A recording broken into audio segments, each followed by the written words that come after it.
تیرے گناہ ریت کے ذرات سے زیادہ ہو گئے، تیرے گناہ درختوں کے پتوں سے تجاوز کر گئے، تیرے گناہ آسمان کے ستاروں سے آگے نکل گئے۔ فرمایا ٹھیک ہے یہ سب کچھ درست ہے، لیکن میں نے اپنی رحمت کی بارش والا مہینہ رمضان المبارک تجھے دے دیا۔ آنا تیرا کام ہے، سر جھکانا تیرا کام ہے، تیرے سارے گناہوں کو ایک سیکنڈ میں معاف کرنا یہ میں پروردگار کا کام ہے۔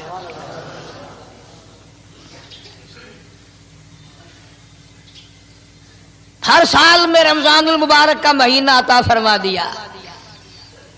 تیری سرشت میں خطا ہے، تیری عادت میں گناہ پڑ گئی ہے، تو باز نہیں آتا، آ پھر میں تیرے لیے بخشش کا ذریعہ بناتا ہوں، کہیں شیطان ملعون تجھے کھینچ کر لے جا کر جہنم میں نہ پھینک دے۔ السلام علیکم ورحمۃ اللہ۔ یہ قاری حنیف ملتانی صاحب کا اہم بیان ہے، اسے غور سے سماعت فرمائیں۔ شعبان کے روزوں کی فضیلت اور رسول اللہ صلی اللہ علیہ وسلم کس طرح روزے رکھتے تھے، انشاءاللہ ساری حقیقت آپ کو معلوم ہو جائے۔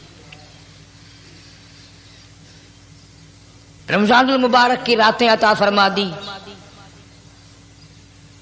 اب ذرا دل پہ ہاتھ رکھ کر سوچو کتنا بد نصیب ہے، کتنا بدبخت ہے وہ آدمی، کتنا ازل کا مارا ہوا ہے وہ آدمی جو رمضان المبارک میں بھی اپنے گناہوں کو معاف نہ کرائے۔ کبھی رمضان کی راتیں عطا فرما دی، کبھی شب قدر لا کے دے دی، کبھی معراج والی رات عطا فرما دی، کبھی نبی پاک صلی اللہ علیہ وسلم کی تشریف آوری والی رات عطا فرما دی، کبھی شب برات لا کر دے دی۔ جتنے تو گناہ کرتا جاتا ہے معافی بھی مانگتا جانا، میرا بن کے رہ، میرا بندہ بن کے رہ۔ اس لیے کہتا ہے نا وہ تو مائل بکرم ہے کوئی سائل ہی نہیں، وہ ہر وقت دینے کے لیے تیار ہے، کوئی مانگنے والا بھی ہو۔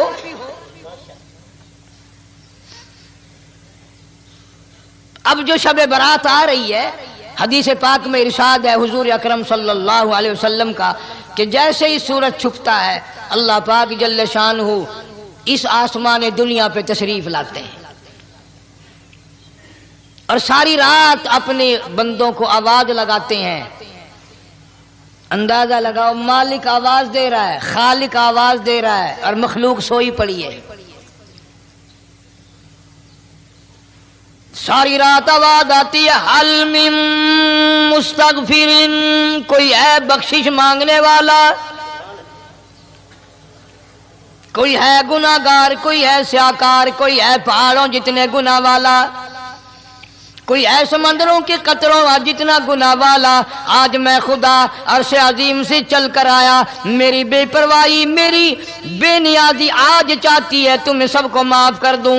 کبھی آواز آتی ہے مانگنے والوں کھڑے ہو جاؤ میں تمہارے دامن بھر دوں۔ فرمایا حل من مستغفرین، طرح طرح کے گناہگاروں اور سیاکاروں اپنے گناہوں پہ معافی کا سوال کرو، میں نے یہ رات تمہیں اسی لیے دی ہے، نجات کی رات ہے، چھٹکارے کی رات ہے، بخشش کی رات ہے۔ کروڑوں لوگوں کو آج دوزخ سے نکال کر جنت کا داخلہ عطا فرمائیں گے۔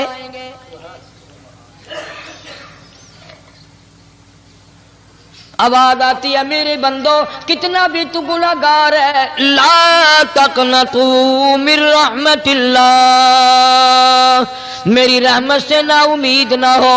ان اللہ یغفر الذنوب جميعا انہ هو الغفور الرحیم۔ میرے بندے تیری اپنے گناہوں پہ نظر نہ کر، اپنے گناہوں پہ نظر بھی کر، لیکن ساتھ ساتھ میرے دریا کرم پہ بھی نظر کر۔ بے شک تیرے گناہ بے حد ہیں، بے شمار ہیں، پر میری کریمی کی بھی کوئی انتہا نہیں۔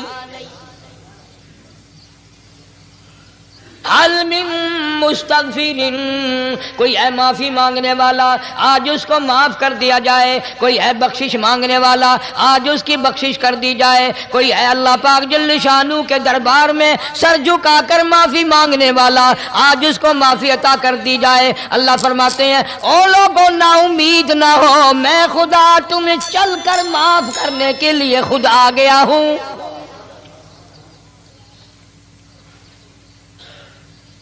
مگر آج کے مسلمان کا اللہ کے قرآن پہ یقین کوئی نہیں، مدنی کریم صلی اللہ علیہ وسلم کے فرمان پہ یقین کوئی نہیں، اللہ کے قرآن پہ یقین کوئی نہیں۔ اللہ تو اتنا بڑا مہربان ہے، گناہ بخشنے کے لیے کریمی کی بارش برسا رہا ہے، دریائے کرم بہا رہا ہے۔ ادھر ہم نے رسمیں چلا دی، پٹاخے چلائیں گے، گولے چلائیں گے، آسمان کی طرف بچے آگ اڑائیں گے، اور معصوم بچے یہ کہیں گے الہی ہمارے ماں باپ جنت کے قابل نہیں، ہمارے ماں باپ نعمتوں کے قابل نہیں، ہمارے ماں باپ جنت کے عیش آرام کے قابل نہیں، ہمارے ماں باپ بخشش اور آرام کے قابل نہیں، ہمارے ماں باپ کو تو اس طرح کا دے پڑاخ کر کے گولا چھوڑ دیا، یا اللہ میری ماں کو بھی میرے باپ کو بھی جہنم کے انگارے عطا کرنا۔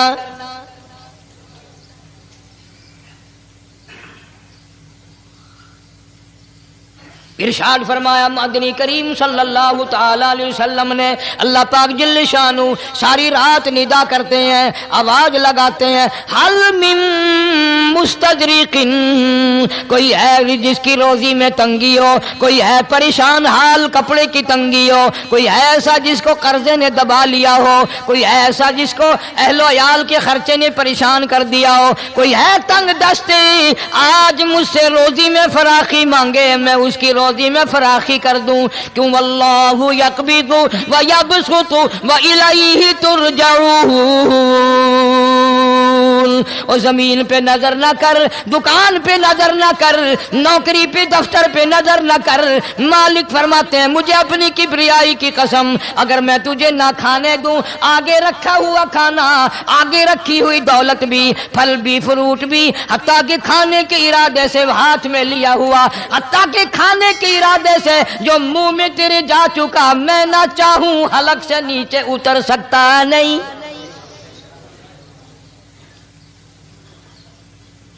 روزی مجھ سے مانگ، مدد مجھ سے مانگ، فراخی مجھ سے مانگ، اور میں تیرا خدا تو میرا بندہ، اور مجھ سے بڑا تجھ پر کون کریم ہوگا؟ تو سویا پڑا ہے، میں تجھے دینے آیا ہوں۔ اللہ پاک فرماتے ہیں بندو جو تمہیں پیسے دیتا ہے وہاں کھڑے رہتے ہو، جو تمہیں پیسے دیتا ہے وہ ساری رات پھرتے ہو، میں جنت دینے آیا ہوں، کتنا بڑا افسوس ہے تم سو گئے ہو۔ آواز آتی ہے، کوئی ہے ایسا بیمار جس کو ڈاکٹروں نے لا علاج کر دیا ہو، جس کو حکیموں نے جواب دے دیا ہو، کوئی ایسا بیمار ہو گھر والے بھی تنگ آ گئے ہوں، تمام کے تمام نا امید ہو چکے ہوں، اب اس کے بچنے کی کوئی صورت نہیں، اتنا بڑا پریشان ہے، اتنا بڑا بیمار ہے، آواز آتی ہے آج جھولی پھیلا، خزانہ میرے پاس صحت کا تندرستی کا موجود ہے، والذی هو یطعمنی ویسقین وَإِذَا مَرِضْتُ فَهُوَ يَشْفِينِ، کھلانے والا میں، پلانے والا میں، بیمار پڑ جاؤ تندرستی دینے والا میں۔ اللہ فرماتے ہیں ظالموں ڈاکٹر پہ یقین ہے، ٹیکوں پہ یقین ہے، گولی پہ یقین ہے، ان کے آپریشن پہ یقین ہے، ان کی دوا پہ تیرا یقین ہے، میں خالق کی ذات پہ تیرا یقین کوئی نہیں۔ آج مانگ تندرستی، میں تجھے صحت عطا کروں۔ یوں فرمایا مدنی کریم صلی اللہ علیہ وسلم نے، ساری رات پروردگار عالم اپنی مخلوق کو ندائیں دیتے ہیں نام لے لے کر، کوئی ہے فلانی ضرورت والا، کوئی ہے فلانی حاجت والا، کوئی ہے جس کی اولاد نہ ہو آج مانگے، کوئی ہے جس کو اولاد نے تنگ کر رکھا ہو، موت کی دعائیں مانگ رہا ہو، آج مانگے میں اسے دے کے جاؤں۔ مگر ہمارا یقین نہیں نا، وہ یقین کون بنائے؟ یہ یقین بنانے کے لیے تو محمد عربی صلی اللہ علیہ وسلم کی ذات اقدس کو اللہ پاک نے دنیا میں بھیجا۔ میرے محبوب جا میری مخلوق کا یقین بنا، عقیدہ بنا، اعتقاد بنا۔ گرمی میں اگر کوئی ایک گلاس ٹھنڈے پانی کا پلا دے کتنی دعائیں دیتا ہے، حیاتی ہوئی، جندڑی جیویں، اللہ نیک کری، شالا تکتی وانا لگی، اچھا اللہ تیرے کاروبار میں برکت دے۔ اور اللہ فرماتے ہیں جس کو 80 سال پلاتے ہو گئے کبھی اس کا بھی شکر ادا کیا؟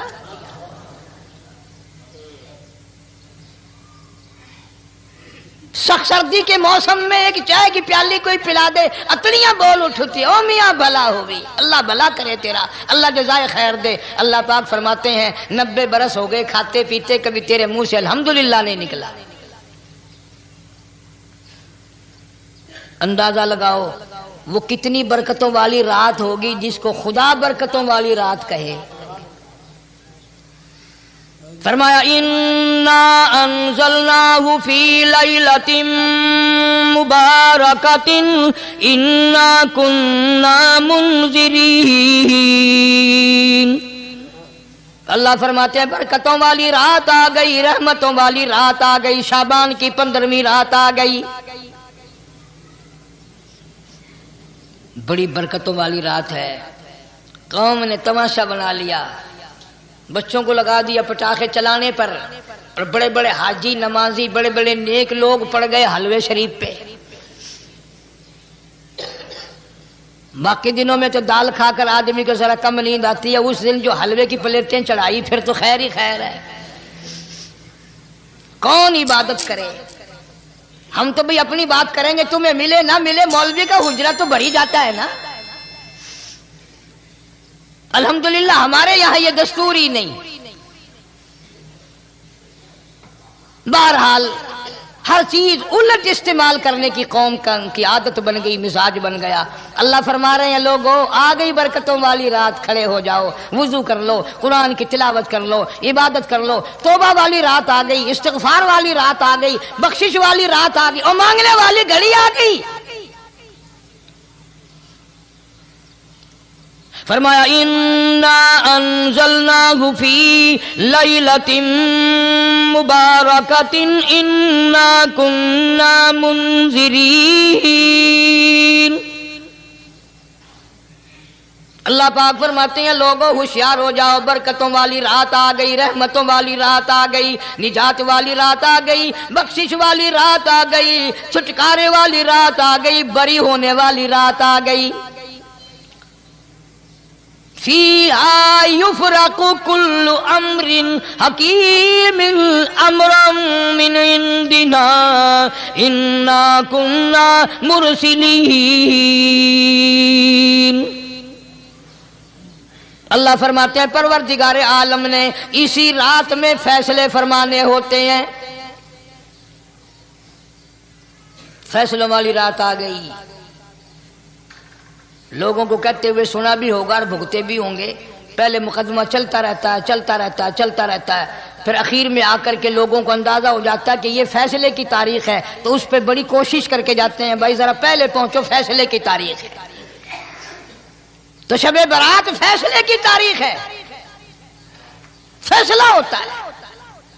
اللہ پاک جل شانہ فرماتے ہیں لوگوں پورے سال میں جتنی روزی ملنی ہے اس کا فیصلہ اس رات میں، کس کو کتنی روزی ملنی ہے، کس کو کتنا رزق ملنا ہے، کتنا منافع ملنا ہے، کتنا گھاٹا ملنا ہے، پورے سال کا ایک ایک دانہ، ایک ایک گھونٹ پانی کا کسی اور چیز کا لکھ دیا جاتا ہے، مقرر کر دیا جاتا ہے۔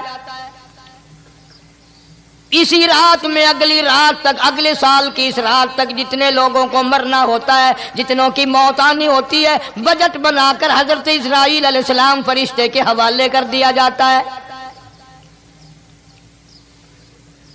اس ڈر سے عبادت کرنا، یہ سوچ کر کہ آج کی رات میں ممکن ہے میرا بھی اس بجٹ میں موت والے میں نام آ گیا ہو، اور اگلے سال یہ رات پتہ نہیں مجھے آئے گی کہ نہیں۔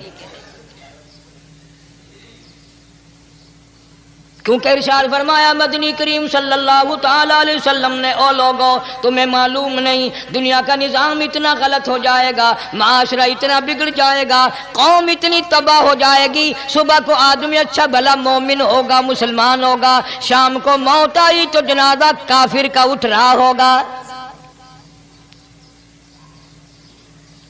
ارشاد فرمایا مدنی کریم صلی اللہ تعالی علیہ وسلم نے او لوگوں میری امت پہ ایک وقت ایسا آئے گا، میری امت اتنی بگڑ جائے گی، انہیں کسی چیز کی پہچان بھی نہیں رہے گی، شناخت بھی نہیں رہے گی، یوں ہی بکواس کرتے مر جائیں گے۔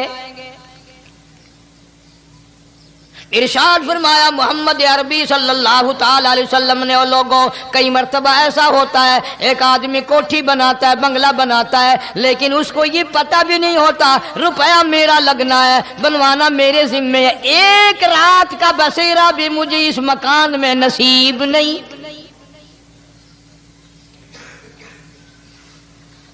ارشاد فرمایا مدنی کریم صلی اللہ تعالی علیہ وسلم نے، بسا اوقات ایسا ہوتا ہے آدمی اپنی پسند کی جگہ شادی کے لیے جاتا ہے، لڑکی کو پسند کرتا ہے، دلہن کو پسند کرتا ہے، کمار اس کو بڑی پیاری ہوتی ہے، شادی کے لیے جا رہا ہے، سیرا باندھے کھڑا ہے، بارات تیار کھڑی ہے اور شادی کے لیے جا رہی ہے۔ حضور صلی اللہ علیہ وسلم نے فرمایا والذی نفسی بیدی محمد صلی اللہ علیہ وسلم فرماتے ہیں مجھے اس مالک کی قسم ہے جس کے قبضے میں میری جان ہے، حالانکہ ان ساری باتوں کے سوا اس غریب کو یہ پتہ بھی نہیں جس کے لیے قدم قدم پہ سکھ رہا ہوں، جس کے لیے قدم قدم پہ مر رہا ہوں، جس کی شکل دیکھنے کے لیے تیار ہوں، جس کے دیدار کے لیے رات دن مارا مارا پھرتا ہوں۔ شادی بھی ہو جائے گی لیکن شادی کے بعد بھی ایک آنکھ سے دیکھنا بھی، ہاتھ لگانا بھی میرے نصیب میں نہیں، پہلے ہی موت آ جائے گی۔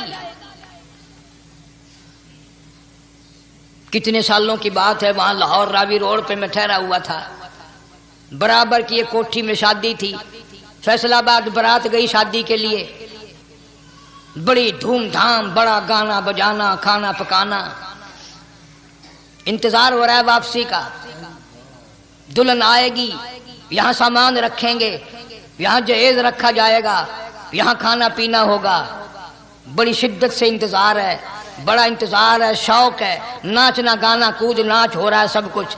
شام کے 6 بجے بجائے دلہن آنے کے، بجائے جہیز آنے کے، بجائے زیور آنے کے، گھر کے بمیں دلہا بمیں دلہن بمیں بھائی ماں باپ 11 آدمیوں کی چھیچڑے اور بوٹیاں بن کر آ گئی۔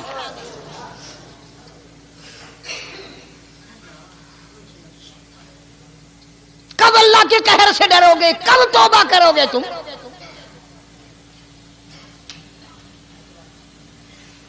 پچھلے سال اس رات میں ہزاروں لاکھوں دنیا پہ تھے، آج قبروں میں پڑے ہیں، نہ جانے اگلے سال میرا تیرا کیا حال ہوگا۔ فرمایا روزی کا بجٹ بنا دیا جاتا ہے، موت کا بجٹ بنا دیا جاتا ہے، پیدا ہونے والوں کی فہرست بھی بنا دی جاتی ہے۔ فیہا یفرق کل امر حکیم امرا من عندنا انا کننا مرسلین۔ بڑے بڑے فیصلے ہوتے ہیں، بڑے بڑے اللہ پاک جل شان ہو اس رات میں فیصلے فرماتے ہیں۔ جب فیصلے اس نے کرنے ہیں تو ہمیں اس کے اور قریب ہو جانا چاہیے، اور اس کے نزدیک ہونا جانا چاہیے، اور اس سے معافی مانگنی چاہیے، اور اس کے قریب ہو کر اس سے لپٹ جانا چاہیے تاکہ ہمیں زیادہ سے زیادہ ملے۔ ایک حدیث پاک میرے ذہن میں آئی ہوئی ہے، مختلف روایتوں سے 3 صحابہ سے روایت ہے، حضرت علی رضی اللہ تعالی عنہ، اما عائشہ صدیقہ رضی اللہ تعالی عنہا، حضرت ابو موسیٰ اشعری رضی اللہ تعالی عنہ، مختلف طریقوں سے مختلف لفظوں سے 3 صحابہ سے یہ روایت ہے۔ جناب عائشہ صدیقہ رضی اللہ تعالیٰ عنہ فرماتی ہیں میں سوئی ہوئی تھی، نبی پاک صلی اللہ علیہ وسلم میرے ساتھ ہی سوئے ہوئے تھے، اچانک چپکے سے اٹھے، آہستہ سے دروازہ کھولا، باہر تشریف لے گئے۔ میرے دل میں آیا آج باری تو میری تھی، پتہ نہیں کسی اور بیوی کے یہاں چپکے سے تشریف لے گئے۔ میں باہر نکلی، میں نے دیکھا دور جا تشریف لے جا رہے ہیں، میں بھی پیچھے پیچھے ہو لی۔ رات کا وقت تھا، کالی کملی والا صلی اللہ علیہ وسلم سیدھے جنت البقیع کے قبرستان میں تشریف لے گئے۔ حضرت عائشہ فرماتی ہیں رضی اللہ تعالی عنہ، جیسے ہی محمد کریم صلی اللہ علیہ وسلم نے رحمت والی جھولی پھیلائی، ہاتھ پھیلائے اور امت کے لیے دعا مانگنی شروع فرمائی، فرمایا میں بھی پیچھے کھڑی ہو کر ہاتھ پھیلا کر دعا مانگتی رہی، آہستہ آہستہ آمین کہتی رہی، اتنی لمبی دعا مانگی، اتنی لمبی دعا مانگی، ہماری اماں کہتی ہیں کہ میرے ہاتھ دکھ گئے، میں نے 3 مرتبہ ہاتھ چھوڑے اور 3 مرتبہ ہاتھ دعا کے لیے اٹھائے، اتنا مانگا امت کے لیے اس رات میں۔ یہی رات تھی شعبان کی 15ویں رات۔ فرماتی ہیں جب واپس ہونے لگے، چونکہ میں لڑکی تھی، میں نے دوڑ لگائی تو میں اپنے حجرے میں سرکار دو عالم صلی اللہ علیہ وسلم سے پہلے ہی پہنچ گئی۔ پھر آپ تشریف لے آئے تو مجھے فرمانے لگے تیرا سانس کیوں چڑھ گیا؟ یہ تو تجھے سانس ایسے چڑھا ہوا جیسے کہیں سے دوڑ کے آئی ہو۔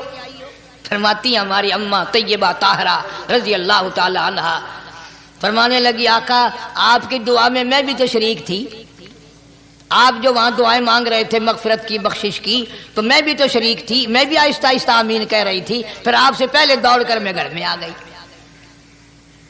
اب اگلی بات اصل میں ذکر کرنا چاہتا تھا میں کہ یہ ہے وہ روایت 3 صحابہ سے، 1 صحابیہ سے، 2 صحابہ سے۔ فرمایا عائشہ میں کیسے نہ مانگتا، توجہ کرنا، میں کیسے نہ مانگتا، میں کیسے نہ روتا، میں کیسے نہ عاجزی کرتا، میں کیوں نہ رحمت والی جھولی پھیلاتا۔ تجھے معلوم نہیں آج کی جو شب برات کی رات ہے، قبیلہ کلب کے بکریوں بھیڑوں کے جسم پہ جتنے بال ہیں ان بالوں سے بھی زیادہ لوگوں کی آج بخشش ہونی ہے۔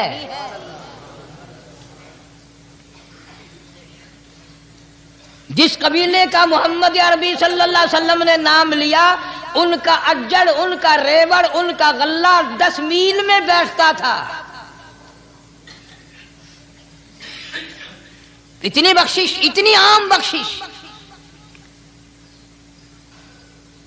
باوضو بیٹھے ہو، مسجد میں بیٹھے ہو، یقین کہتا ہے، دل کہتا ہے کہ ہمارا نمبر بھی آ گیا ہوگا، جب اتنے بال تھوڑے ہوتے ہیں بکری کے جسم پہ، بھیڑ کے جسم پہ۔ لیکن جب حضرت عائشہ کو مسکراتے دیکھا اور زیادہ رضی اللہ تعالیٰ عنہ خوش ہوتے دیکھا، مدنی کریم صلی اللہ علیہ وسلم نے فرمایا عائشہ میری ساری امت اسی طریقے سے بخش دی جائے گی، ہر سال معافی ملتی رہے گی، ہر سال بخشش ہوتی رہے گی، مگر 3 آدمیوں کی نجات اس رات میں بھی نہیں ہوگی۔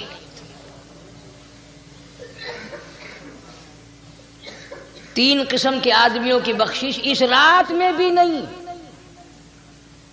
رحمتوں بھری رات میں بھی نہیں، مغفرت والی رات میں بھی نہیں۔ اتنے بڑے ریوڑ کے بکریوں بھیڑوں کے جسم پہ جتنے بال ہیں ان سے زیادہ لوگوں کو معافی مل گئی، مگر 3 پھر بھی آ جائیں گے۔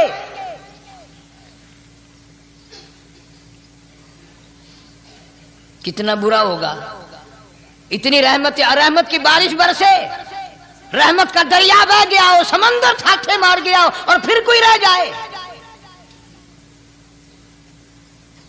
فرمایا رحمتم من ربک انہ هو السمیع العلیم۔ میں رب کی رحمت برس رہی ہے، میں رب کی رحمت کی بارش ہو رہی ہے، جھولیاں پھیلاؤ، چادریں بچھا کر گٹھڑیاں بنا لو، یقین کی دولت اپناؤ، انہ هو السمیع العلیم۔ پر یقین دیکھوں گا ان کا اسباب پہ کتنا یقین ہے، مجھ خدا پہ کتنا یقین ہے، میں ان کو اچھی طرح سے دیکھوں گا۔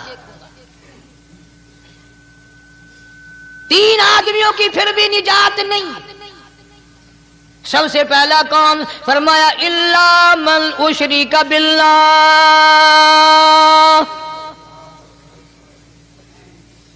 جس نے میری ذات میں، صفات میں ذرہ برابر بھی کبھی شرک کیا ہوگا، مجھے اپنی کبریائی کی قسم میں اسے کبھی بھی معاف کرنے کو تیار نہیں۔ خوب یاد کر لو قبر پرستوں، قبروں کی مٹی چاٹنے والوں، یاد کر لو پیروں فقیروں کا تھوک چاٹنے والوں، یاد کر لو نیچے جھک کر کے سلام کرنے والوں، یاد کر لو اس کو کوئی کامیابی نہ سمجھو۔ قرآن مجید ہے صاف اعلان کر دیا رحمتم من ربک، قبروں والوں کے پاس کوئی شے نہیں، میرے پاس آؤ، رحمت میرے پاس ہے۔